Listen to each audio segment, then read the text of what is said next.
La poesía te persiguió insistentemente con sus llamas de fuego para darte su bandera combatiente, para entregarte la palabra victoriosa y hacerte hermano de los mineros, compañero de los desesperados, soldado de la luz y la claridad, para reconocerte como hijo de la lucha, como padre del destierro, para reconocer tu voz de protesta y denunciar a los traidores, a los que empeñaron el cobre y luego vendieron Chile.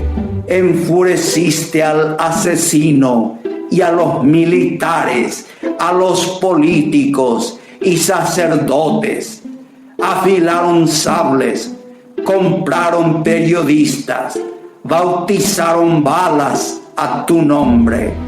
Noche y día te difamaron porque la verdad estaba prohibida y porque en Chile no hay más verdad que tu poesía y no habrá otro pescador de Isla Negra que se siente en el Senado para desatar su furia contra el explotador y sus lacayos.